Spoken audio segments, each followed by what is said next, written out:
Hello students and welcome back to our channel excellent learning point. तो मेरे प्यारे बच्चों, कैसे हो आप सब? आई होप आप सब बहुत ज़्यादा अच्छे होंगे। तो आज की इस वीडियो में हम क्लास 10th का वर्कशीट नंबर 73 डिस्कस करने जा रहे हैं।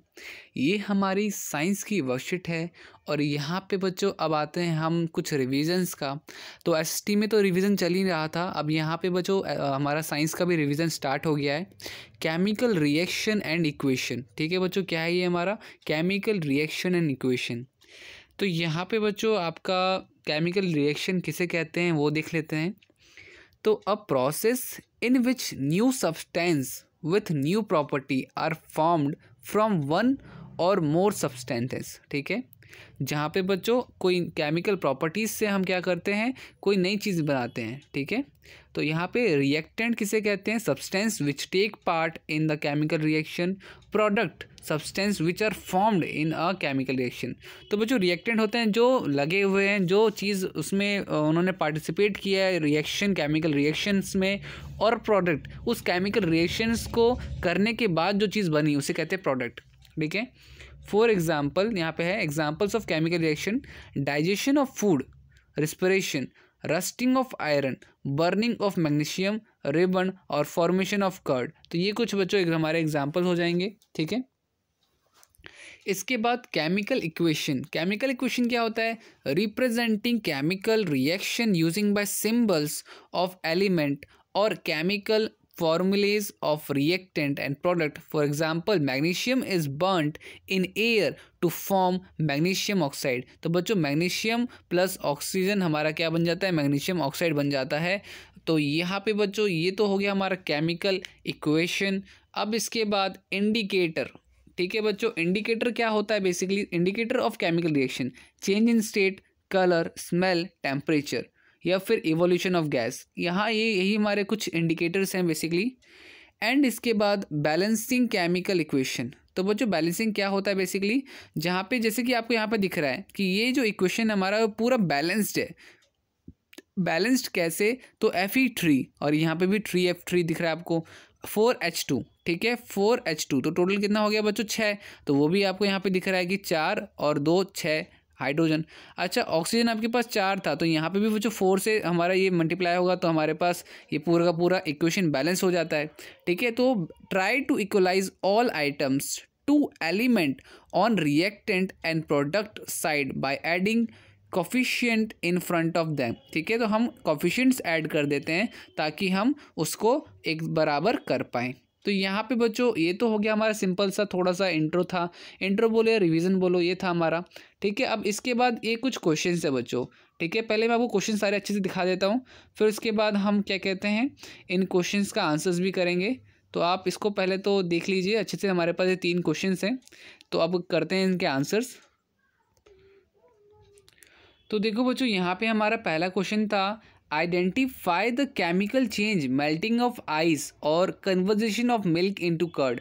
तो बच्चों उससे क्या कहते हैं? एक को कहते हैं फिजिकल चेंज और दूसरे को कहते हैं केमिकल चेंज। इसके बाद write down the balanced chemical equation for each of the following. Silver chloride is decomposed in presence of sunlight to give silver and chlorine gas. तो बच्चों यहाँ पर हमारा इसका आंसर क्या होगा? तो हमारा सिल्वर क्लोराइड से हमारा क्या हो जाएगा? अलग अलग हो जाएगा, सिर्फ सिल्वर और क्लोराइड, ठीक है। तो हमारे यहाँ पे सनलाइट की वजह से, किसकी वजह से? तो सनलाइट की वजह से। तो इस तरह से हमारा सिल्वर क्लोराइड 2 अलग पार्ट में हो जाता है, अलग से सिल्वर अलग हो जाएगा और क्लोराइड अलग हो जाएगा। इसके बाद क्वेश्चन नंबर हमारा ये कहते हैं सेकंड का B, calcium oxide react with water to give lime water. तो बच्चों कैल्शियम ऑक्साइड प्लस वाटर हो जाएगा कैल्शियम ऑक्साइड। तो ये हमारा क्या कहते हैं? कैल्शियम हाइड्रोक्साइड हो जाएगा, जिसे हम लाइम वाटर कहते हैं। इसके बाद sodium hydroxide react with hydrochloric acid to give sodium chloride and water. तो बच्चों यहाँ पे हम सोडियम हाइड्रोक्साइड क्या कर देंगे? उसमें प्लस कर देंगे हाइड्रोक्लोरिक एसिड, ठीक है। तो वो हमारा क्या बन जाएगा? सोडियम क्लोराइड अलग बन जाएगा और वाटर अलग बन जाएगा, ठीक है। तो इस तरह से बच्चों सारे रिएक्शंस हमें लिखने हैं। इसके बाद डी वाला पार्ट है, dilute hydrochloric acid is added to copper oxide. तो हाइड्रोक्लोरिक एसिड को हमने क्या ऐड किया, कॉपर ऑक्साइड ऐड किया to give green coloured copper chloride. तो यहाँ पे बच्चों हमारा क्या हो जाएगा, CuCl2 प्लस वाटर। ठीक है, तो ये इस तरह से हमने इसका भी आंसर लिख दिया।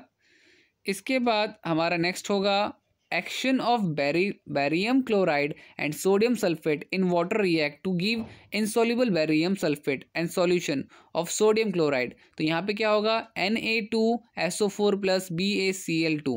ठीक है, NaCl और BaSO4।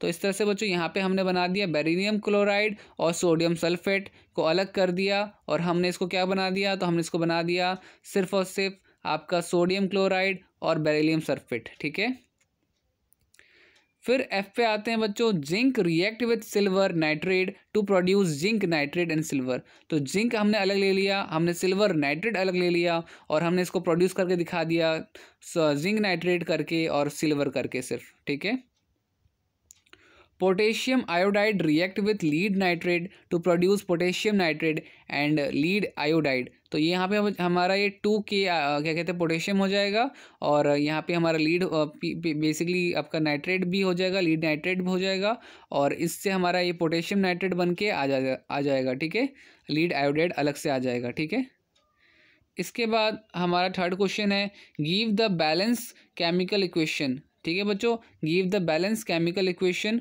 For the following each of the following. तो यहाँ पे बच्चों chemical reaction showing evolution of gas. तो ये बच्चों इसका आंसर आप ये लिख लीजिएगा। ठीक है, फिर change in substance colour during the chemical reaction. तो ये बच्चों यहाँ पे इसका आंसर मैंने ये भी लिख रखा है कि in this reaction colour changes from colourless to yellow.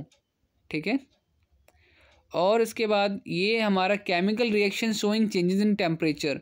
तो यहाँ पे बच्चों आपका टेम्परेचर का हो जाएगा। ठीक है, तो देखो कुल मिला के बात ये बच्चों, कुछ केमिकल रिएक्शंस आपको याद रखनी पड़ेंगी, जैसे कि टेम्परेचर चेंज होने वाला, या फिर कलर चेंज होने वाला। ठीक है, या फिर गैसेस भी आपका चेंज होने वाला। तो इस तरह से बच्चों हमारे सारे क्वेश्चंस खत्म हो जाते हैं। यही था हमारे आज की पूरी वर्कशीट में। उम्मीद करता हूँ सारी चीज़ें आपको सही से समझ में आ गई होंगी। तो आज की वीडियो में इतना ही, मिलते हैं नेक्स्ट वीडियो में, तब तक के लिए bye bye and take care.